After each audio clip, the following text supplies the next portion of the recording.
The last decades of the 1800s and the first 10 years of the 20th century are often called the golden age of magazine illustrations. The weekly and monthly illustrated magazines were considered one of the important mass media of the time. These were the days when the arrival of magazines such as Scribner's, Harper's, or the Century magazine made a red-letter day for the family. One of America's best-loved illustrators during this time was Maxfield Parish. His work could be found on the covers of Collier's, Harper's Weekly, Ladies' Home Journal, and a host of others. His talent was also in demand to create pictures for advertising posters and calendars.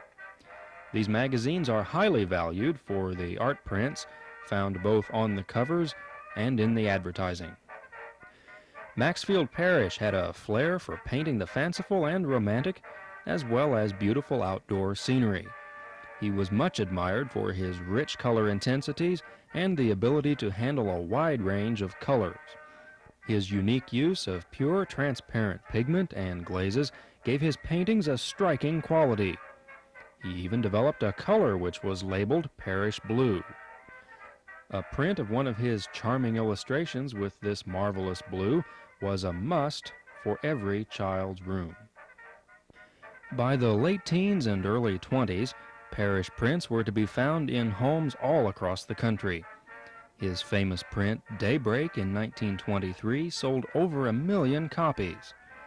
So popular was Parish's work that he was imitated by a host of aspiring artists.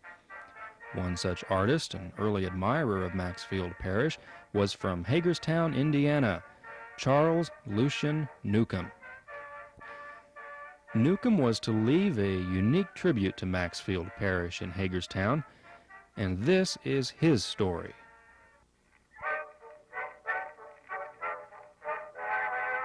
Hagerstown in 1900 was a thriving community with a population of about 1,000. 2 railroads shipped goods in and out, as well as carrying passengers between the nearby cities. This was an age of invention and creative activity. New business and wealth came to the people of Hagerstown. Rather than being isolated small town folk, the people of Hagerstown and the surrounding community were fully aware of national and world events. The weekly newspaper, The Exponent, kept them informed. It reported world and national events, as well as the travels and local matters concerning Hagerstown and the surrounding communities. The cultural side of life was not neglected. The arts were cultivated and appreciated. Music was enjoyed, for there were at least 2 local bands. Young people were given music lessons and were frequent performers for school, community, and social events. Traveling theater troupes came regularly to Hagerstown. They performed to capacity crowds on the stage of the public hall. This auditorium was built in 1880 by the Independent Order of Odd Fellows. It was located on the 2nd floor of the lodge building on the busy Main Street. In the spring of 1913, a school event was to make the local people more aware of fine art. For 2 evenings, pupils, teachers, and parents viewed a traveling art exhibit held at the high school. It showed works by outstanding American artists. The Exponent printed a long article about the fine art exhibit and the interest it held for the community. The art exhibit was a success in many ways. Socially, it was a success. There were people in the audiences of both nights that have never been to the school before. This we have reason to feel glad over. Since the school is a fortress on the frontiers of ignorance, the community has reason to feel proud of the results of the exhibit. Hagerstown of 1913 was prosperous. The Light Inspection Car Company was one of the most successful businesses in Wayne County. The first product of this company was a railroad inspection car. It had developed from an early pedal model to a larger motorized car. Both the inspection car and the engine were invented by Charles N. Teeter, a local resident. The business was owned by the Teeter family. Through their business success, they amassed fortunes and built several beautiful homes around Hagerstown. In those days, the work of artist Charles Newcomb could be found decorating the homes of the more prosperous families of Hagerstown, including the Teeters. Charles L. Newcomb was a local boy, born in 1866. He was the only child of Carolyn and Samuel Newcomb. Carolyn Newcomb, or Carrie as she was called, was an important influence in Charles' life. She had married Jesse Bird, and their family included son Daniel, daughter Lillian. Carrie was widowed in her 20s and married Samuel Newcomb. He was 45, she was 29. Samuel Newcomb's first wife was Martha Parsons. Together they had 3 daughters and a son. Samuel was widowed in 1864 and married Carrie the next year. This union produced their only son, Charles, in 1866. The Newcomb family had business interests around Hagerstown since before the Civil War. Charles' uncles, Robert and F.G. Newcomb, had been in the milling business until Robert died in 1876. Unfortunately, through some poor investments, the partnership went into bankruptcy. Matthew Newcomb, another of Charles' uncles, had property in Dalton Township. Charles' father Samuel was a farmer in Jefferson Township. Carrie Newcomb, the mother of Charles, was a keen businesswoman in her own right. She started as a dressmaker, and by 1879 she was operating a livery and feed stable. In 1881, Carrie purchased the large Main Street Hotel and renamed it the Newcomb House. Carrie was again soon to be a widow when Samuel died in 1882. Carrie's sons Daniel Bird and Charles Newcomb came to work in the hotel as her assistants. She set about to make the hotel a home-like place for the numerous traveling salesmen who came to town. The hotel contained 25 rooms, which could accommodate 40 guests. The dining room was a popular place for local people to dine and could seat 30. The hotel, originally built in 1867, was in its heyday under the ownership of Carrie Newcomb. Through working at the hotel and meeting many travelers, it is likely that Charles learned to generate friendliness and to work with all kinds of people. By 1891, son Daniel was the manager of the hotel, and Charles, at age 25, was reported to be doing painting and decorating work for his Uncle Matthew. But Carrie's sons did not stay in the hotel business or in Hagerstown. In 1894, Daniel went to work in Cincinnati to become a railroad engineer. Charles, at 29, went to Texas. Texas was to bring Charles into the world of big business. He had taken a job for a tobacco company in Dallas, Texas. He advertised their goods by painting signs on billboards and taking orders from retail stores. In 1895, Charles and 4 partners had formed a company called the Gulf Coast Canal and Navigation Company.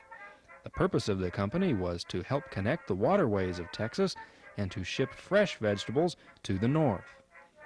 In a letter to the exponent, Newcomb states, "This I expect is surprising to you and the balance of the people there, to think that I am at the head of a corporation of this magnitude, and it being my scheme originally." In February of 1896, Charles reported that he was having the best success in his canal scheme. There is apparently no written record of what happened to the company, but Newcomb was reputed to have made money on some of his schemes, only to lose it on others. By 1899, Charlie, as he was referred to in the exponent, had come home. He married a local girl, Flora Hoover, on the last day of the century, December 31st, 1899. Although she still owned the hotel in 1900, Carrie Newcomb had turned her interest to building a new house. She had purchased 27 acres south of Hagerstown on Washington Street and planned to turn it into a park-like estate. Charles was the decorator of her house, designing the stairway with scenic panels, seats and recesses, and hand-carved newel posts. Charles and Florrie, his wife, appear to have been living with Carrie. He signed the Newcomb House guest register for the dining room with his address as either South Park or City. This indicated that Carrie's new house was probably referred to as South Park. In 1904, Charles was living in Anderson. Art and decoration were his bread and butter and probably his first love. But he found time to take on another business venture. He became the president of the Victor Cheese Cutter Company. This company moved to Richmond in 1905, as did Charles and Flora. In Richmond, Newcomb continued his decorating work on public buildings and private residences. Charles also invested in another Richmond company. He served as the vice president of the Standard Pattern and Manufacturing Company. In 1904, brother Daniel died, leaving a wife and 2 daughters. Mother Carrie passed away in 1905. Charles had to put aside his own affairs for a time to administer his mother's estate and to take over the hotel property. The home at South Park was taken over by his sister. In about 1908, Newcomb sold the hotel to Horace Scott, and it became the new Heinemann House. Charles Newcomb's reputation for decorative arts and scenic work was growing. In 1910, the exponent reports he was working in Chicago.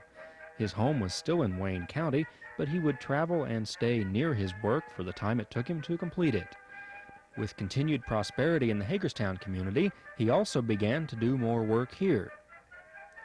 In 1912, when light inspection car inventor Charles Teeter built his new suburban home, Lightcroft, Newcomb was employed to paint decorations on the walls of the dining room. One scene is described as that of the sea and a lighthouse off the coast of Ireland. The picture was taken by Mrs. Leora Teeter and reproduced in their dining room by Charles Newcomb. Newcomb also worked in the home of Joe Teeter, brother to Charles. Benjamin Parsons, owner of the local meat market, commissioned a large painting by Newcomb. It hung in the market for many years. Newcomb's signature has been discovered under wallpaper in a number of houses in Hagerstown, including the old telephone building. Faint remnants of a large peacock wall painting were discovered in restoration of the house at 151 South Perry. According to the newspaper, Newcomb's work was not that of the average house painter, but only affordable by a limited few. Another prosperous Hagerstown businessman, Mr. Pfeiffer, remodeled and redecorated his Main Street residence in 1914. The decorative work was done by artist Newcomb. According to the exponent, the dining room and the living room are in oil, the work being done by Mr. Newcomb. The work in the dining room is very effective. The frieze is a landscape. There is a panel picture of 3 persons, each bearing baskets of fruits, the color scheme being elaborate. The full-size portraits are perfect in outline, and the foliage in the panel work true to nature.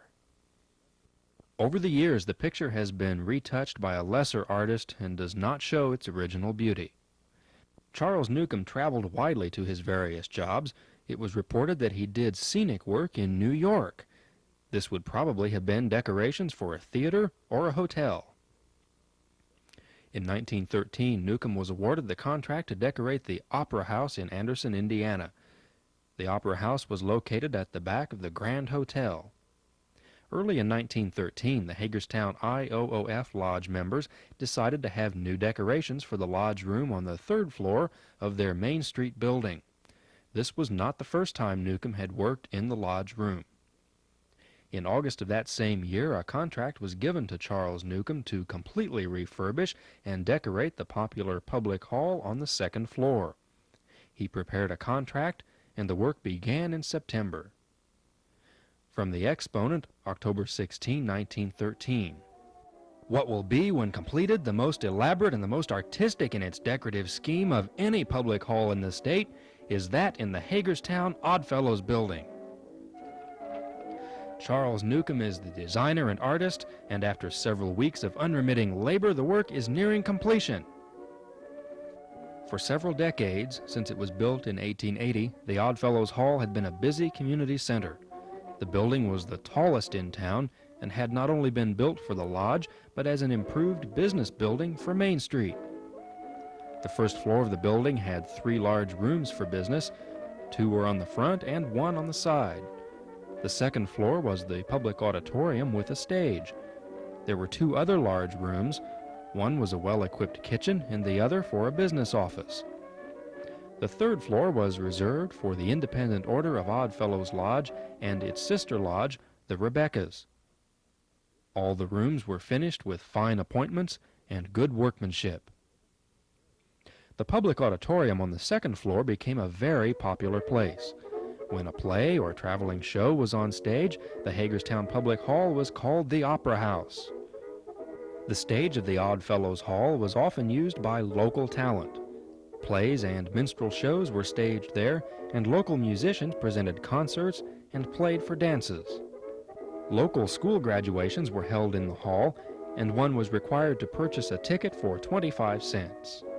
High school alumni banquets were also served in this room. The octagon hardwood floor in the hall was a favorite place for dances and for roller skating. Young and old alike were more than willing to climb the long set of stairs to enjoy the events in the hall. The public hall continued to host most of the large public meetings until the early 1920s. As town life began to leave the Oddfellows Hall behind, its importance and its beauty were forgotten. The pictures in the public hall were a source of pride for Hagerstown for many years.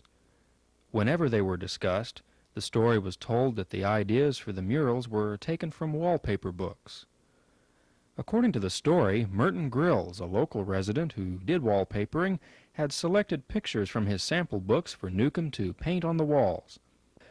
Another version of the story of Merton Grills and Newcomb was that Mr. Grills had cut pictures from a magazine and influenced Newcomb to enlarge them for his paintings. There may be a grain of truth in this version, for it was discovered that there were magazine pictures at that time of Maxfield Parish's artwork. However, there is nothing in the diaries of Merton Grills to show that he had any part in the planning of Newcomb's murals for the Oddfellows Hall. In the summer of 1989, local resident Carvin Reinhardt was reading a biography of Maxfield Parish when he came upon pictures which were clearly the source of Newcomb's ideas. With further research, it was found that the scenes and characters had been originally created by Maxfield Parish. Parish had been commissioned in 1910 to paint murals for the new girls' dining room in the Curtis Publishing Company building in Philadelphia. This room was large with many tall windows. 17 canvas panels were placed between the windows and one large picture at the south end. By March 1913, the smaller panels had been installed in the dining room. Completion of the work was announced in the Ladies' Home Journal, and several of the dining room panels were used as magazine cover designs. The Curtis building was located in Philadelphia, directly facing Independence Square. It was 100 steps from the historic Independence Hall with its famous Liberty Bell. The new dining room became an immediate sensation and was admired by hundreds of visitors each week. It is unlikely that Parish and Newcomb ever met. It is possible that Newcomb may have visited the dining room during his travels. He may have been inspired by both a visit to the beautiful room and the pictures of it in the magazines. As we look at the murals, we begin with the east wall. One can clearly agree that Newcomb appreciated and understood the effect of the Parish dining room. The theme of the murals, according to Parish, was of a Florentine fete or party. Parish described it as follows. The foreground will be a series of wide steps extending across the entire picture. On the steps and on the terraces will be crowds of figures. All the people are youths and girls. Nobody seems old. The endeavor is to present a painting which will give pleasure without tiring the intellect. Something beautiful to look upon. A good place to be in, nothing more. Clown pictures or pierrots were a favorite subject of many artists of the time. This was not in the Curtis dining room, but was a Parish cover piece for the Ladies' Home Journal, 1912. Gas jets were incorporated into Newcomb's picture design. They were probably still in use in 1913. Newcomb was described as a fine designer and colorist by the local newspaper and by those who knew him. The colors of the murals still show much of their richness. Not all of the features of this mural can be linked to Parish. There has been no source found for the scene of the birds. The exponent, October 16, 1913, gives this interesting account. The relating here of a touching incident will serve to show the trueness to nature of Mr. Newcomb's landscape scenes. A bird fluttered in at the window where Mr. Newcomb stood with a palette and brush, and after soaring aloft, apparently enjoying what appeared to be the clear blue sky, flew to one of the tree subjects, and after repeated failures to perch upon what appeared to be a real branch, fell exhausted to the floor. Mr. Newcomb took the bird in his hand, holding it gently until it regained strength, then carried it to the window where it was liberated. The Hagerstown Hall had a different use than the parish dining room. The theme and characters are based on parish, but there are differences. The ceiling of this room is an imitation of the blue sky. The entire plan is a bold venture into the realistic introduction of clouds and other landscape features. The characters in the scenes would seem to be relaxed and in a party mood, but their focus would seem to be toward whatever was taking place on the stage. In 1970, interest was renewed in the murals by pictures appearing in the Old Timers picture section of the Hagerstown Exponent. In 1974, Historic Hagerstown purchased the Oddfellows building to preserve both the lovely murals and the Main Street building. The public hall on the second floor became the Hagerstown Museum, and the building was placed on the National Register of Historic Buildings. In 1989, an examination of the condition of the murals was carried out by art conservator Martin Radicke. He found them in excellent condition, but that other artists had painted over much of the ceiling and parts of the trees. Basically, it has remained as it was originally painted in 1913. Newcomb painted directly on the walls in oil-based paint. His signature states that the walls are frescoed, but the correct term is fresco secco, for the pictures were not painted on wet plaster as in true fresco. Newcomb did not record his source of ideas, but it probably was no secret. The story of him using magazine pictures as his guide were told many years later by Russell Working. Working, a young boy at the time, had spent hours watching Newcomb paint in the Oddfellows Hall. Charles Newcomb died in 1918 at age 52 in Hagerstown after a long illness. Newcomb never called himself an artist. In one census he described himself as a painter, and in a later census a decorator. He was invited to exhibit in art shows, but declined. It was said that he did not seek fame for his artwork, but he gained enough reputation to receive commissions in New York and Chicago. Maxfield Parish was to have many imitators so skilled that it was difficult to tell the difference. After World War I, his work became extremely popular and his imitators multiplied.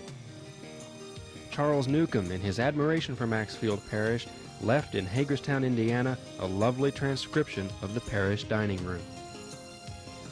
The skill and sensitivity of Newcomb as an artist made it his creation, for which we will always give honor and respect.